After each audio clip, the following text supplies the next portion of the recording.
Buenas tardes a todos. Me da mucha pena no haber podido venir presencialmente. La verdad que estaba muy contenta, había separado, pero a veces el trabajo no lo permite.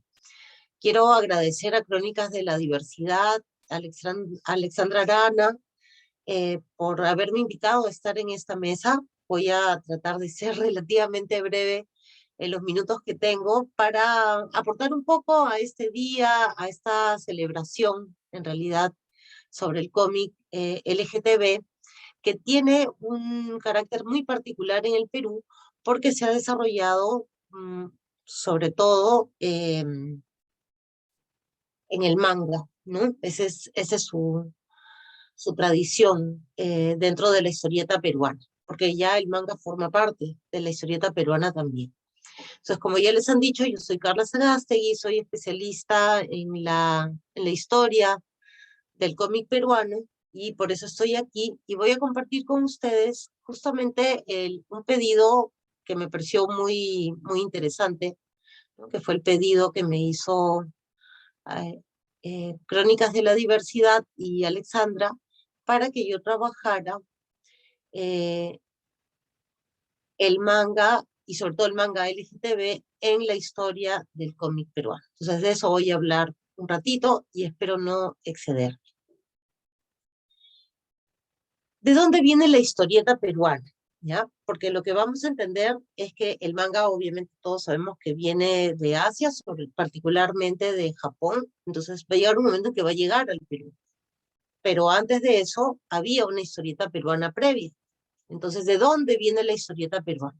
La historieta peruana viene de la tradición occidental, la que tiene Europa, Estados Unidos, y bueno, por dependencia cultural de Estados Unidos a lo largo de todo el siglo XX, pues de ahí es donde viene. Entonces, nuestra pregunta sería, ¿de dónde viene la historieta occidental? Vamos a llamarla así, ¿no?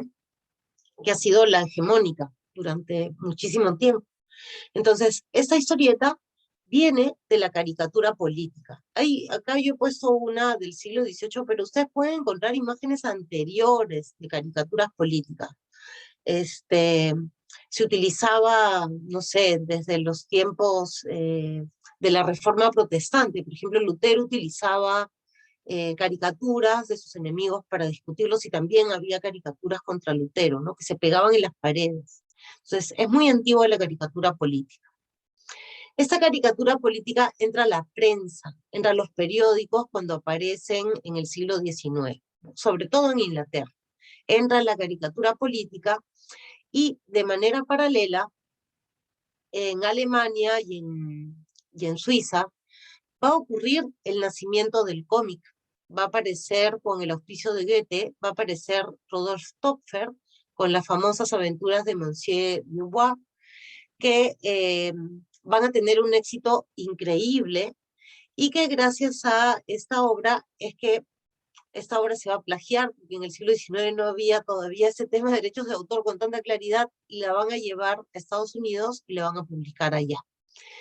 Y poco tiempo después, ya a fines del siglo XIX, ya la historieta va a entrar en la prensa, va a entrar en el periódico.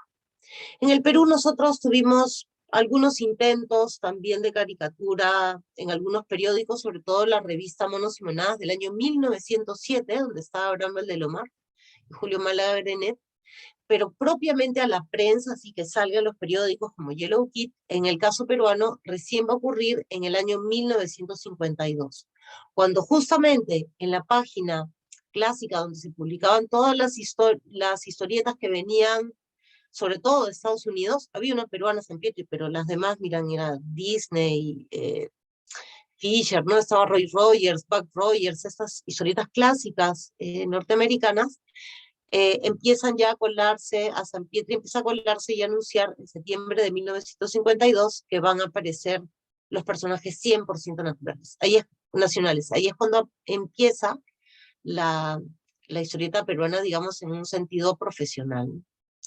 ¿De dónde viene el manga? ¿Qué había pasado mientras tanto? Bueno, el manga viene, en primer lugar, y eso siempre hay que resaltarlo, no de una, digamos, caricatura política, sino más bien viene de la tradición de la pintura emaki y de los rollos de pintura emakimon. De ahí es de donde viene eh, esa tradición gráfica japonesa, que miren, es bien antigua, ¿no? Es digamos, del siglo X, del siglo XI, y tuvo su origen en China, pero fueron adaptados a Japón.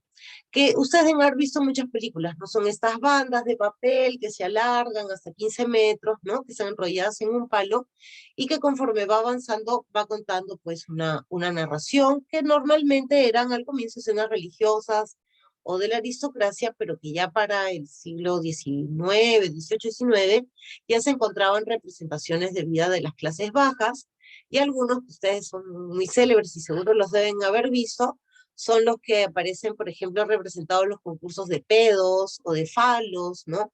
Un humor que para Occidente pues muy difícil, ¿no? Pero que para Japón estaba dentro de su cultura. Entonces, es otra tradición de caricaturas, si ustedes se dan cuenta. Otro elemento muy importante para entender el manga japonés es el sistema educativo japonés por género, porque se ha mantenido esa división, incluso hasta ahora en muchos lugares se mantiene esa división de género y de formación de mujeres y formación de hombres. Entonces, durante los últimos años del siglo XIX, el gobierno japonés termina de perfeccionar su sistema escolar de la élite masculina, así que conducía a crear una élite, ¿no? Pero a principios del 20 ya entonces se empiezan a intervenir en la educación femenina. Ya incluso antes de la guerra y después de la guerra, lo que va a ocurrir es que no es simplemente que todos pueden estudiar, sino que más bien la educación va a seguir hasta después de la guerra y como les digo, todavía en algunas instituciones está pensada para formar a buenas esposas y madres inteligentes. Y así se ha ido asimilando, ¿no? Y esa forma de sexismo es una educación basada en las cualidades femeninas, ¿no? Y eso se fue legitimando hasta los 80, 90. Es increíble, todo el siglo XX, ¿no? O sea, se ha mantenido esa división. Eso hace, como está tan controlada la educación de niños y de niñas, eso va a hacer que los mangas van a tener como característica, porque el mismo Estado los va a fomentar, porque es una manera de crear las culturas, el entretenimiento, pero sobre todo, digamos, el despertar algo así como el conocimiento social, ¿no? Y por eso está separado, y está separado hasta ahora el manga. Kodomo destinado a los niños, shonen para chicos adolescentes de 14 a 18, shoujo para chicas de 14 a 18, seinen para hombres adultos, josei para mujeres mayores de 18, shonen ai y shoujo ai que tienen contenido erótico, ¿no? Y están los hentai, y todo siempre va a estar como separado. Ese es un tema muy interesante dentro del manga porque eso va a traer unas posibilidades de una cultura que tiene otra manera de entender el género distinta de la peruana. Porque en Japón, por ejemplo, el amor entre hombres forma parte de su cultura. Entonces, ahí hay un tema que a nosotros nos va a abrir, digamos, una posibilidad de diversidad sexual que creo que ha enriquecido mucho y que ha generado esta atracción, digamos, hacia la cultura juvenil peruana, ¿no? Ahora, el manga japonés también tiene una versión de novela gráfica que se va a dar en los años 60, el Gekiga Manga, que es más existencial, se acercaría bastante a lo que ahora nosotros diríamos una novela gráfica, ¿no? Porque es más existencial.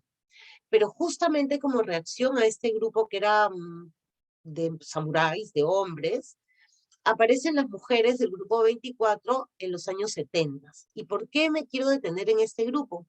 Porque son ellas las que van a crear esos personajes eh, genderqueer, ¿ya? Van a trabajar cuestiones existenciales, imaginarios épicos de aventura y ciencia ficción, y van a introducir subgéneros como la novela de formación o el shonen yaoi, y las historias de amor homosexual entre chicos. Entonces, es a ellas, digamos, a las mujeres del grupo 24, donde si bien los Kikiga eventualmente tocaban el tema, sin embargo, las mujeres del grupo 24 van a equivaler a como las novelistas occidentales del siglo XVIII, XIX, que llevan todo un mundo sentimental, ¿no? Y eso es un poco lo que van a hacer las mujeres del grupo 24, también subrayando la diversidad sexual, no solamente masculina, sino también femenina. Mientras tanto, mientras eso pasaba en Japón y estaban surgiendo estos dos grupos, en Perú vamos a tener una gran profesionalización del cómic. De hecho, la revista que más tiempo dura, que incluso se exporta, va a ser la revista Avanzada, donde aparecen Coco, Vicuñín y Takachito para niños y niñas sin distinción. Esta es para todos, digamos, ¿no? Aunque es marcadamente masculino por los protagonistas, sin embargo, tenía la revista partes dedicadas a las niñas, igual siguiendo los estereotipos de género, las recetas, cómo cuidar a los hermanitos menores, ¿no? Cosas así. Pero digamos que era dentro de una sola revista, no separada, como en el caso del manga. Y mientras se estaba dando el grupo Jiquiga y el grupo de las 24, aquí se empieza a desarrollar ya la narrativa gráfica peruana a partir de los experimentos de monos y monadas, donde, por ejemplo, también está nuestra primera historietista, digamos, bueno, narradora gráfica del siglo XX, que va a ser Marisa Godínez. Y entonces llegamos a los 80s. Y en los 80s va a haber un cambio sustancial porque ahora sí que va a llegar la cultura japonesa al Perú. Y va a llegar a través de sus animes, que algunos, bueno, son fines de los... Ya habían empezado desde antes, digamos, pero los que tienen mejor narrativa y que van a tener un impacto muy fuerte en la década del 80 y 90 van a ser Marco, Heidi, Candy, que es una novela, digamos, es una historia de amor, Marco es trágica, digamos, ¿no? Pero además particularmente Lady Oscar, porque también va a traer el tema de la diversidad sexual, ¿no? Que es un tema que ya quienes están aquí en la mesa saben bastante al respecto, más que yo. A mí me interesa ubicar en la historia. Y luego tenemos también nosotros una novela gráfica, ¿no? Que también se ha desarrollado, que en nuestro caso ha tenido que ver con los fanzines, como esta producción tan grande que hay dentro del Perú, ¿no? Algunas tradiciones estéticas muy fuertes, como las de Miguel de, o la narrativa, digamos, la crónica, ¿no? Llevada a la historieta como Rupayo o Barbarie de Jesús Cosío, ¿no? Aquí también en el caso de Japón también va a aparecer una novela manga, ¿no? Que equivale a estas narrativas gráficas peruanas que les decía de Carboncito, ¿no? De Rupay, que tienen, digamos, un equivalente japonés.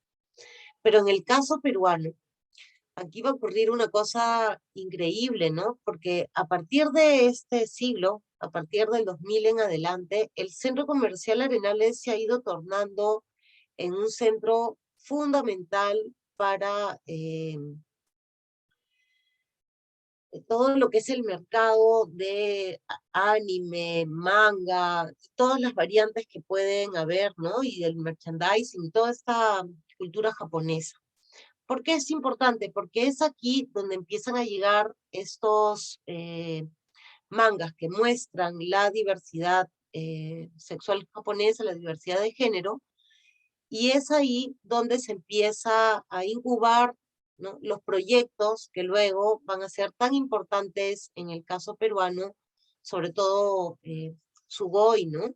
Porque es creo que la tradición más larga, pero que se ha mantenido y además dándole mucha importancia a, como les decía, los mangas que dan cuenta del amor entre jóvenes, ¿no? Y es muy interesante porque eso ha generado una gran producción dentro del Perú de mangas eróticos. La verdad que, y todo ese tema de diversidad sexual, más que haber ido a las novelas gráficas peruanas, se ha concentrado realmente aquí ese impacto, como les decía, ¿no? Del manga en el Perú, pasa por ese tema de diversidad y por eso estamos aquí hablando del tema, ¿no? Yo creo que realmente ha aportado para que dentro de nuestro país nosotros tengamos acceso a una literatura, a una narrativa LGTB que nunca antes habíamos tenido, ¿no? Y creo que es un espacio que definitivamente se tiene que valorar dentro de la historia de la historieta peruana, como una tradición, ¿no? Que como les he mostrado, llega al final, se va a enmarcar en la época de la novela gráfica, pero que a nosotros nos va a dar una tradición y un aporte muy importante.